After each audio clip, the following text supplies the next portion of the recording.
Assalamualaikum warahmatullahi wabarakatuh. Waalaikumsalam warahmatullahi wabarakatuh. Ya, kembali lagi di Kebon Kangkung Channel. Kali ini kita sudah kedatangan tamu spesial nih Pak ya. Siap. Bapak Kapolsek Kiara Condong, Bapak Kompol Asep Saipudin. Ya. Selamat datang ya Pak. Ya, terima kasih. Ya.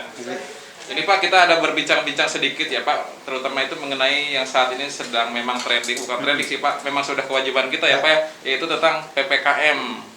PPKM Mikro ya sekarang ya Pak ya. Ya, mungkin bisa dijelaskan sedikit. Mangga Pak. Baik, terima kasih Kang Juli. Untuk PPKM Mikro ini adalah sebuah langkah terobosan baru yang dicanangkan oleh Pak Presiden dalam rangka pencegahan dan pengendalian COVID-19, yang mana beberapa langkah sebelumnya memang belum dirasakan signifikan dalam rangka pencegahan ini, sehingga PPKM Mikro ini atau pemberlakuan pembatasan kegiatan masyarakat berskala mikro ini dimulai dari tingkat RT, di mana kegiatan ini adalah lebih mengedepankan kepada 3T, testing dalam rangka pengetesan atau pengecekan kesehatan seorang, kemudian di tracing, ditelusuri, dilacak siapa aja kontak erat yang tadi dites itu, kalau dia terdapat reaktif atau positif. Kemudian yang ketiganya, langkah yang ketiga adalah treatment. Treatment ini bagaimana mengobati, apakah dia di isolasi mandiri atau isolasi terpusat atau dia ke rumah sakit. Jadi 3T ini harus betul-betul ditonjolkan dalam 3T yang dimulai dari tatanan tingkat mikro, yaitu di tingkat RT yang ini. Nah, ini sehingga di dalam PPKM Mikro ini ada 4 fungsi. Yang pertama adalah fungsinya pencegahan. Fungsi pencegahan itu preventif dari setiap kegiatan RT dan RW, itu seperti apa? Operasi justisi, razia masker, pembagian masker, pembagian hand sanitizer, kemudian penyemprotan disinfektan, sosialisasi edukasi dalam YouTube seperti ini, kemudian juga pemasangan baligo, spanduk dan mural yang berisi tentang himbauan prokes. Nah, ini pencegahan. Kemudian penanganan. Nah, penanganan ini yang 3T di sana. Penanganan ini adalah orang-orangnya atau petugasnya dari puskesmas atau kesehatan dibantu dengan Babinsa dan Babin Kaptimas, serta dibantu oleh para petugas yang ada di RW dan RT tersebut untuk apa? Melakukan pengetesan. Apa nanti tesnya di rumah sakit atau di puskesmas atau di tempat, bagaimana kesiapan dari para petugas ini. Nah, kemudian adalah yang ketiga adalah fungsi pembinaan. Pembinaan ini adalah hampir sama dengan pencegahan, tetapi ini lebih kepada eksekusi, masalah memberikan sanksi. Dalam sanksi ini ada 3, yang sanksi ringan, sedang, dan berat. Ringan seperti adanya teguran lisan dan tertulis. Kalau sedang, adanya pengambilan identitas, kemudian memberikan sanksi bersih-bersih, kemudian ada sanksi sosial seperti dia memberikan tugas apa seperti menyanyi dan yang lainnya. Dan yang ketiga, sanksi berat itu berupa denda. Ini kita pakai masker, kalau Perwali Kota Bandung bisa 50 sampai 100 ribu, Kang Juli. Ini sudah kita berlakukan. Atau ada catatan kepolisian, ini juga diberlakukan. Ini 4 fungsi. Yang terakhir adalah pendukung. Pendukung ini adalah memberikan motivasi, memberikan bantuan kepada yang tadi terkena dampak atau yang isolasi mandiri. Contoh, si A ini positif di isolasi mandiri di rumah. Berapa dihitung kebutuhan setiap hari? Misalkan 1 hari butuh dia makan 3 kali. Kemudian dia butuh obat, butuh vitamin. Disuplai dari mana? Nanti ada dari anggaran, baik itu Pak RW, Pak RT, atau dari swadaya masyarakat. Itu setiap hari dibantu. Dan yang paling penting adalah diberikan support mental, psikis. Jangan sampai kalau ada rumah di situ isolasi mandiri, gangnya ditutup semuanya. Jadi diisolasi betul-betul, kasihan. Karena itu tidak akan menularkan secara langsung, seperti misalkan gangnya luas ditutup gangnya, jadi kasihan. Yang salah itu adalah ketika ada seseorang yang isolasi mandiri, si orang yang tadi mau jenguk atau yang sehat itu masuk ke dalam rumah itu tanpa APD, ini yang salah. Tapi kalau APD lengkap, ini insya Allah tidak akan tertular secara mungkin presentasinya sedikit kemungkinan. Namun tetap kita juga harus menjaga protokol kesehatan. Dan pendukung ini juga adalah memberikan stigma menghapus stigma yang jelek bahwa COVID itu aib. Ini yang paling pokok. Bahwa COVID itu aib salah, bukan aib. Bahwa COVID itu adalah merupakan penyakit yang sekarang sedang berjangkit di seluruh dunia. Jadi kalau ada yang terkena COVID, jangan dia merasa minder atau masyarakat menjauhi, jangan, disupport.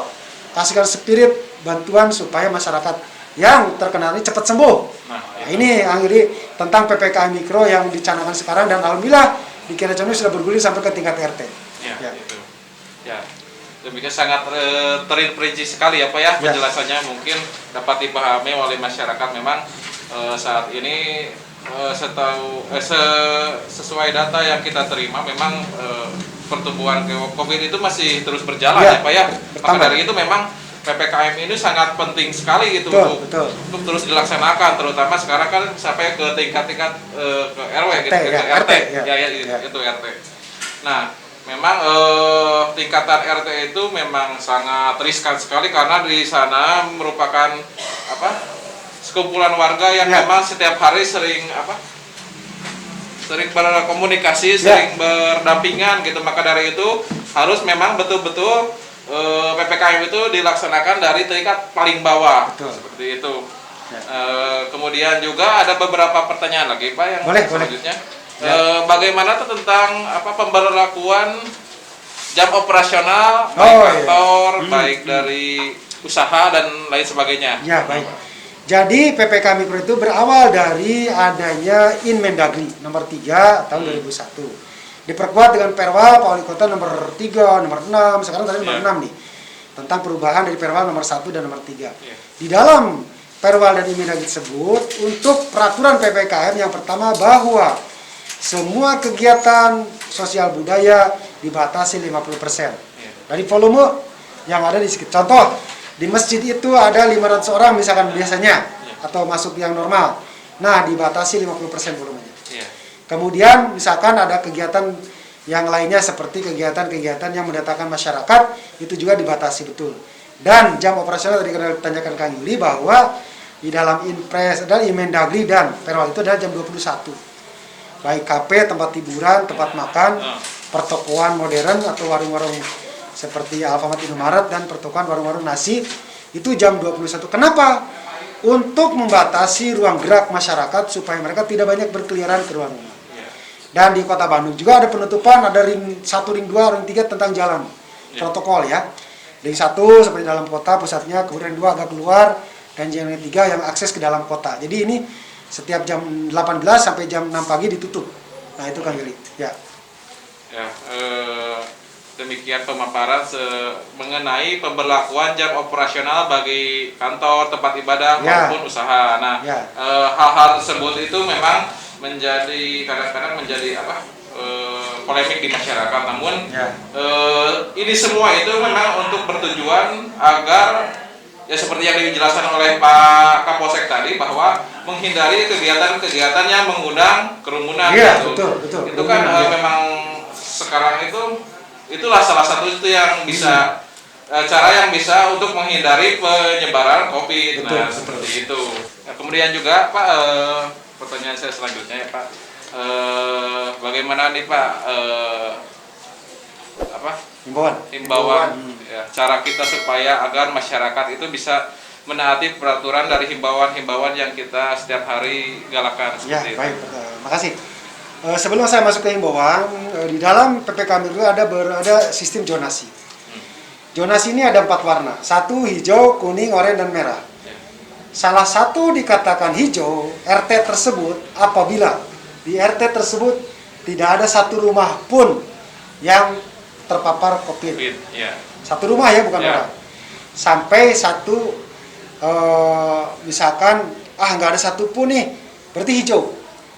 Kalau kuning berarti 1 sampai 5 rumah di RT tersebut. Itu namanya kuning. Bagaimana SOP-nya? Kalau kuning ya kita harus lebih hati-hati lagi ya. Tadi itu disupport, kemudian ada sistem buka tutup jalan boleh. Kemudian PPKM itu pengurangan jam operasional dan yang lainnya, termasuk perkumpulan sosial budaya juga dikurangi dan dibatasi. Yang tadi hijau itu surveillance, dia menginteli terus melihat, memantau pergerakan masyarakatnya sampai ada yang keluar kota atau lintas keluar kota yang merah tadi. Kemudian yang ketiga adalah oranye. Ulangi, tadi kuning ya. Kuning 1 sampai 5. Yang ketiga adalah oranye. Oranye itu 6 sampai 10 rumah. Itu dari satu RT. Nah, kalau merah itu di atas 10 rumah. Nah, kalau sudah merah berarti tempat ibadah ditutup sementara. Kemudian masyarakat tidak boleh keluar rumah di atas jam 20, udah dibatasi aja. Jam 20 udah harus jangan keluar lagi. Kemudian ada sistem buka tutup jalan, misalkan ada 4 gang menjadi 1 tempat. Ini kalau sudah merah. Tidak boleh berkerumun lebih dari 3 orang. Nah, kemudian memberikan edukasi, kemudian memberikan hukuman secara masif dilaksanakan apabila ada yang melanggar. Nah, himbauan kita kepada warga masyarakat yang berada di zona hijau, kuning, kemudian oranye dan merah tetap harus waspada. Jangan kendor ya, jangan kendor untuk mematuhi protokol kesehatan, terutama dalam hal memakai masker, menjaga jarak dan mencuci tangan ini harus betul-betul dan menghindari kerumunan.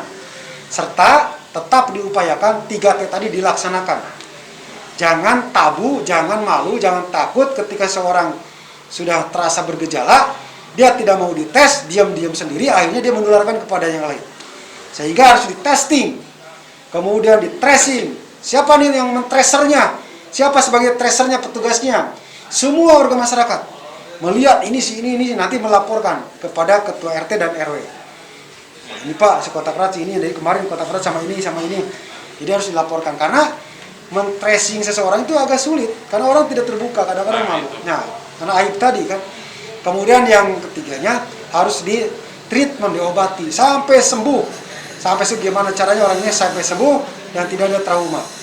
Jadi himbauan kami tetap, terutama wilayah Kira Condong mungkin dan yang lainnya, jangan kendor, jangan beranggapan bahwa COVID sudah selesai, belum ya.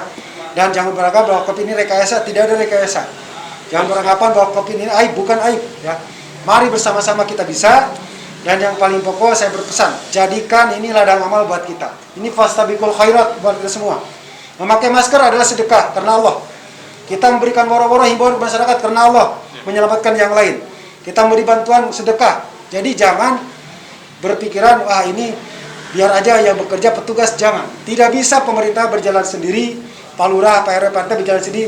Harus semua stakeholder bergerak bersama-sama karena musuhnya tidak kelihatan, Kang Yuli. Kan musuhnya tidak kelihatan. Jadi ini sangat luar biasa. Itu saja mungkin kami dari Bu Camat, Pada Ramia siap dan Pak Lurah untuk saling membantu pada masyarakat. Ya, hatur nuhun. Assalamualaikum warahmatullahi wabarakatuh. Terima kasih. Mantap sekali apa ya pemaparan dari Pak Kapolsek ini. Memang bagi masyarakat kami berpesan agar dalam hal penanganan COVID ini memang COVID belum selesai.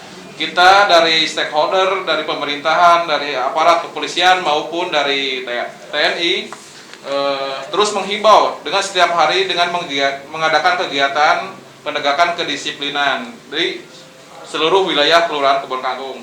Maka dari itu tidak cukup hanya dari tenaga kami yang hanya seperti itu gitu. Salah satu yang bisa menangani itu semua yaitu dengan dari warga itu sendiri gitu. Mudah-mudahan dengan adanya himbauan ini masyarakat semakin sadar, semakin peduli akan kesehatan dan tetap menjaga protokol kesehatan. Terima kasih. Assalamualaikum warahmatullahi wabarakatuh. Salam sehat. Ya. Salam sehat. Siap.